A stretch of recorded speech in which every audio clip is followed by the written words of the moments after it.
이 예레미야 49장은 작은 나라들에 대한 심판을 예언하고 있습니다. 본문은 그 중에서도 8번째, 제일 마지막으로 엘람에 대한 심판을 얘기하고 있습니다. 34절에 보면 엘람에 대한 여호와의 말씀이 선지자 예레미야에게 임했다. 엘람이라는 이 작은 나라에 대한 심판에 대한 말씀이 떨어집니다. 이 엘람이라는 나라는 조그만한 나라요. 이 심판이 언급되는 여기 나라들 중에서 예루살렘에서 가장 멀리 떨어진 그런 나라예요. 이 엘람은 활로 세상을 두렵게 하는 아주 활 쏘는 이 공수 부대가 유명한 그런 나라입니다. 그런데 그들이 가장 자랑하는 이 활쏘기, 활 쏘는 그들이 활을 쏘면 화살이 바람을 일으킨다 이렇게 할 만큼 아주 자기들이 가장 자랑하는 그 활 쏘는 것으로 하나님께서 그 활을 꺾으실 것이다. 그게 35절 말씀이 만군의 여호와가 내가 엘람의 힘에 어떤가는 활을 꺾을 것이요. 우리가 이 말씀을 보면 항상 칼로 흥한 자는 칼로 망한다. 말로 부자가 된 사람은 말로 망하는 거예요. 운동 좋아하는 사람은 운동하다 죽는 거예요. 등산 좋아하는 사람은 등산하다 죽습니다. 자기가 자랑하는 것, 자기가 좋아하는 것, 그것이 어느 순간 올무가 되고 축복 같은 저주가 된다는 거예요. 이 엘람은 활을 잘 쏘았고 또 에스겔 32장 24절에 보면 이웃 종족들에게 아주 잔인하고 난폭했어요. 그래서 나중에 이것이 아수르에게 병합이 되고만 합니다. 그들이 자랑하는 게 뭐냐? 그들이 가장 자랑하는 그것을 가지고 그들이 그대로 심판을 받고 쫓겨난다는 거예요. 우리가 하나님보다도 더 의지하고 자랑하는 그것이 결국은 그 사람을 망하게 만드는 게 되는 거예요.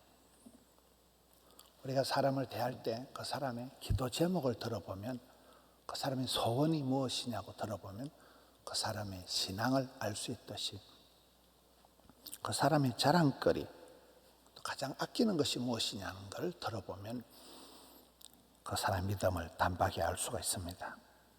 사도 바울은 나는 십자가만 자랑한다. 흔히 사람들이 좋아하는 스펙, 가말리엘 문화생, 가방끈, 바리새인 중에 바리새인, 족보, 그런 건 자기는 배설물처럼 여긴다. 대단한 그런 로마 시민권을 가지고 있었지만은 그런 것은 자기는 부끄러운 거다. 이거는 배설물과 같은 거다. 우리가 사도 바울 같은 그런 고백은 못하지만은 택도 아닌 것을 가지고 엉뚱한 걸 가지고 자랑하고 그렇게 하면 그건 어리석은 사람이 되어버리는 거예요. 여기에 엘람이 활 쏘는 걸 가지고 자랑질을 하다가 그걸로 망한다는 거예요. 36절을 봅시다. 하늘의 사방에서부터 사방 바람을 엘람에 오게 하여. 이 사람들은 활을 쏘면 화살이 바람을 일으킨다니까요. 그 바람이 사방 팔방에서 와서 망한다는 거예요. 사방으로 흩어진다는 거예요. 엘람에서 쫓겨난 자가 가지 않는 나라가 없으리라. 완전 풍비박산을 내버린다. 그래서 엘람이 온 사방으로 흩어져 멸망할 것을 얘기하는 가장 작은 나라, 가장 멀리 있는 나라인데 하나님께서 아주 디테일하게 공의로우신 하나님께서는 세계 열방의 어느 나라든지 언제든지 공의로 하나님은 심판을 하신다는 걸 얘기하고 있습니다.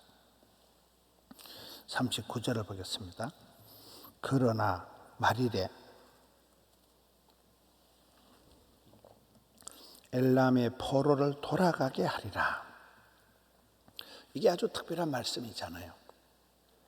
엘람이 멸망을 하지만은 마지막에는 은혜를 입을 것이다. 하나님께서 다시 회복시키실 것을 약속하고 있는 거예요.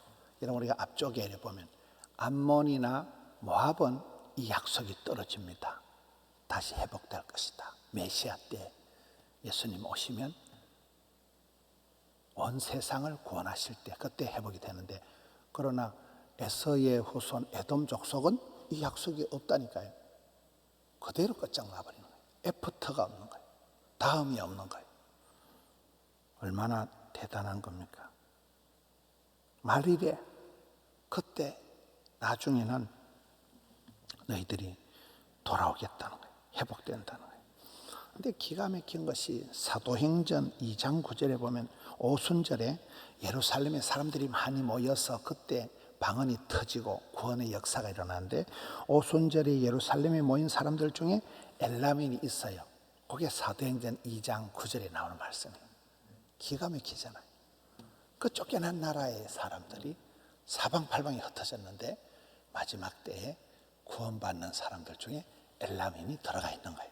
사도행전 2장에 초대교회가 탄생될 때 들어가 있는 거예요.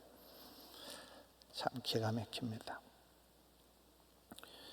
너무나 작은 한 나라에 대한 말씀이에요. 우리가 이게 일을 해보면 큰 일도 없고 작은 일도 없다 이런 말을 하잖아요. 사람이 죽어나가고 엄청난 일이 벌어져도 지나가는 일이 있고, 지금 우리가 코로나 바이러스다, 눈에도 안 보이는 이 미세한 바이러스 때문에 온 세상이 이 난리를 지키고 해를 지나갈수록, 달이 지나갈수록 점점 더 심해지고, 백신이고 나발이고 소용도 없고 뭐 돌파 바이러스니 뭐 별일이 다 있는 거잖아요. 눈에도 안 보이는 미세한 바이러스 때문에 세상이 쩔쩔매고 있는 거예요. 그렇습니다. 하나님께서는 여기에 가장 멀리 있는 나라, 가장 작은 나라 엘람에 대한 심판을 하면서 그들이 자랑거리가 어떻게 되냐는 거예요.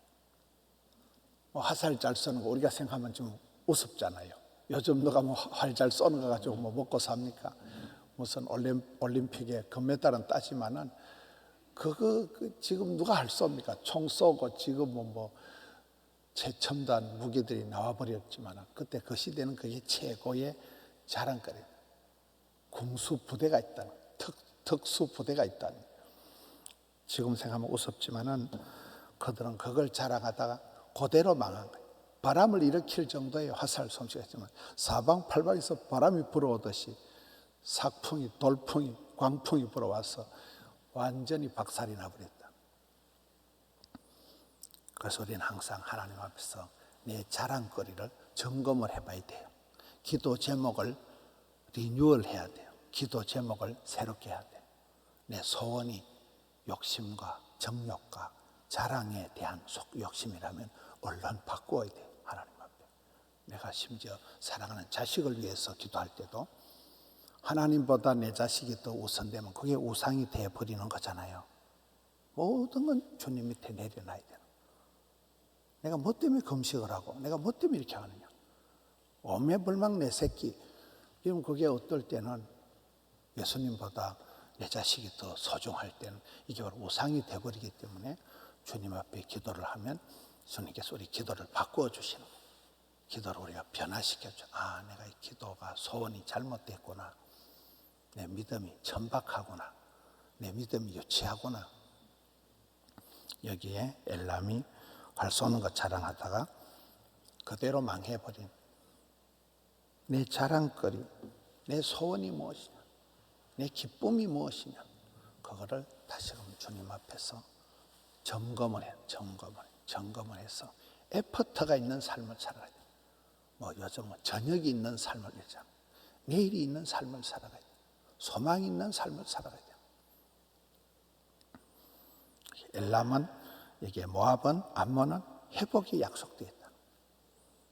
말일에 여호와께로 돌아오는 약속이 되어져 있는 거예요. 얼마나 천만다양한 일입니까?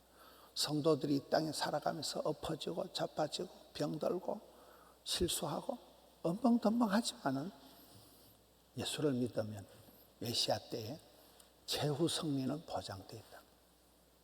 그게 중요하잖아요. 최후의 승리가 중요하잖아요. 첫사랑은 식어가고 우리가 많은 변화가 있지만 말일의 포로에서 돌아오겠다. 그 묶이고 매이고 악하고 더러운 흉박한 그런 매여있던 데서 자유를 얻고 돌아온다. 이번 다음 주일이 8월 15일 광복절이잖아. 광복이 오고 해방이 오고 자유가 온다. 돌아온다는 거. 묶인 데서 돌아온다는 거. 포로에서 갇힌 데서 풀어진다는 거. 얼마나 감사한 얘기입니까? 오늘 우리의 삶이 때로는 답답하고 내 삶이 이 큰 역사의 소용돌이 속에 아무 의미도 없는 것 같고 내 혼자 이렇게 찍찍거리고 부르짖는 것이 무슨 의미가 있는 것 같지만 하나님 나라에는 큰 것도 없고 작은 것도 없는 거예요. 그렇잖아요. 작은 한 사람의 애써 한 사람의 실수가 그 밑에 후손들을 그냥 씨를 말려버린 거잖아요. 한 사람의 라합 한 사람의 노아 한 사람의 그게 온 집안을 구원하고 여리고가 진멸당할 때 세상이 심판을 당할 때 온 집안을 구원한 거잖아요. 그래서 저와 여러분이 때로는 하찮은 존재요, 미미한 존재요, 형편없는 것 같지만은 한 사람이 어떻게 기도하며 나가느냐, 가정을 살리고 교회를 살리고 나라를 살리고 이렇게 쓰임받는, 이렇게 하나님이 주목하시는 우리 성도님들 되시기를 축원합니다. 기도하겠습니다. 우리 아버지 하나님, 아침을 허락해 주시고 생명, 건강, 호흡, 기도할 마음을 허락해 주셔서 덕천성전에, 하명성전에, 드림센터에 또 영상으로 주님 앞에 나아가게 해 주시니 감사합니다. 아침마다 새롭게 하시는 주님, 이 아침에 주신 말씀이 나의 말씀이 되고 내 속에 있는 자랑거리가 무엇인지, 내가 의지하고 소중히 감싸는 게 무엇인지 주님 앞에 내어놓습니다. 저희들의 기도를 새롭게 해 주옵소서. 기도를 가르쳐 주시옵소서. 기도할 때 주께서 역사하여 주시옵소서. 사랑하는 성도님들 각양의 처지와 형편을 굽어보시고 오늘 또 기도하다가 부르짖다가 하나님의 뜻을 깨우치고 주님 마음을 기쁘시게 하는 저들 되게 해 주시옵소서. 속한 가정에, 직장, 사업장에 또 사랑하는 가족들 일일이 하감하여 주시옵소서. 주께로 가까이 나아가는 저들 되게 하여 주옵소서. 늘 은혜의 보좌 앞에 담대히 진격하는 저들 되게 해 주옵소서. 코로나가 엄중하고 부산도 4단계가 되었지만 성도들의 기도의 발걸음이 거침없이 담대히 나아가게 하여 주옵소서. 코로나에 얼마나 휘둘리고 두려워하고 꼼짝을 못하고 코로나 때문에 많은 어려움이 있습니다. 하나님, 하나님의 뜻이 어디에 있는지 이 시대에 아버지의 본심을 깨닫고 주의 뜻을 따라가는 저들 되게 해 주시옵소서. 이 나라, 이 민족, 이 땅을 불쌍히 여겨 주시옵소서. 특별히 고통당하는 자들에게 주여 역사하여 주시옵소서. 이 아침에 기도하며 나아가는 주의 자녀들 두 손 들어 은총을 베풀어 주시옵소서. 미세한 나라, 가장 멀리 있는 나라 엘람에 대해서도 구체적인 심판을 예언해 주신 주님, 주님을 바라보고 오늘 하루도 담대히 감당하는, 또 한 주간 월요일 하루를 주의 사랑으로 열심으로 감당하는 저들 되게 해 주시옵소서. 우리 구주 예수님 이름으로 기도드리옵나이다. 아멘.